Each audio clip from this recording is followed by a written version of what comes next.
ఆధ్యాత్మిక స్నేహవృక్షం నుండి అందరికీ వందనాలండి. సర్వజనులకు రక్షణార్థమైన మహోన్నతుని విద్య బైబిల్ వాక్యము మొదటి సమూయేలు 27వ అధ్యాయము. తరువాత దావీదు, నేను ఇక్కడ నిలుచుట మంచిది కాదు. ఏదో ఒక దినమున నేను సౌలు చేత నాశనమగుదును. నేను ఫిలిష్తీయుల దేశంలోనికి తప్పించుకొని పోవుదును. అప్పుడు సౌలు ఇశ్రాయేలీయుల సరిహద్దుల్లో నన్ను వెదుకుట మానుకొనును గనుక నేను అతని చేతిలో నుండి తప్పించుకొందునని అనుకొని లేచి తన యొద్దనున్న 600 మందితో కూడా ప్రయాణమై మాయోకు కుమారుడును గాతు రాజునైన ఆకీషు నొద్దకు వచ్చెను. దావీదు గాతులో ఆకీషు నొద్ద చేరగా అతడును అతని వారందరును తమ తమ కుటుంబముల సమేతముగా కాపురముండిరి. యెజ్రెయేలీయురాలగు అహీనోయము నాబాలు భార్య అయ్యుండిన కర్మెలీయురాలగు అబీగయలు అను అతని 2 భార్యలు దావీదుతో కూడా ఉండిరి. దావీదు గాతునకు పారిపోయిన సంగతి సౌలునకు తెలిసిన మీదట అతడు దావీదును వెదుకుట మానివేసెను.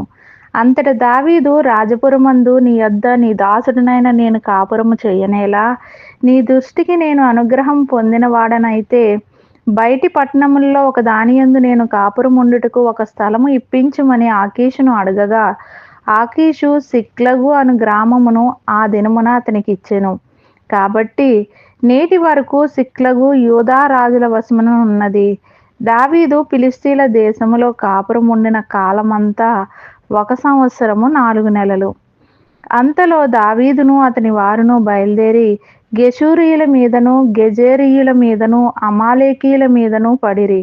ప్రయాణస్థులు పోవు మార్గమున షూరు నుండి ఐగుప్తు వరకు నున్న దేశములో వారు పూర్వము కాపురముండగా దావీదు ఆ దేశస్థులను హతము చేసి మగవానినేమి ఆడుదానినేమి ఎవరిని సజీవులుగా విడువక గొర్రెలను గొడ్లను గార్ధబములను ఒంటెలను గొర్రెలను ఎడ్లను గార్ధబములను ఒంటెలను వస్త్రములను దోచుకొని తిరిగి ఆకీషు నొద్దకు వచ్చెను.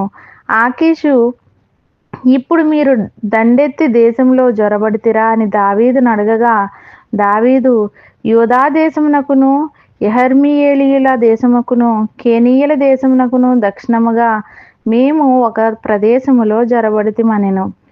అలాగున దావీదు చేయుచూ వచ్చెను. అతడు ఫిలిష్తీయుల దేశంలో నివసించినంత కాలము ఈ ప్రకారముగా చేయునని తమ్మును గురించి వారు చెప్పుదురేమో అని గాతుకు వర్తమానము తేగల మగవానినైనను ఆడదానినైనను దావీదు బ్రతకనీయలేదు. దావీదు తన జనులైన ఇశ్రాయేలీయులు తన యందు బొత్తిగా అసహ్యపడునట్లు చేసెను గనుక అతడు సదాకాలము నాకు దాసుడుగాను ఉండునని అనుకుని ఆకీషు దావీదు మాట నమ్మెను. ఈ మాటలు విన్న వారందరినీ దేవుడు దీవించి ఆశీర్వదించునుగాక. ఆమేన్.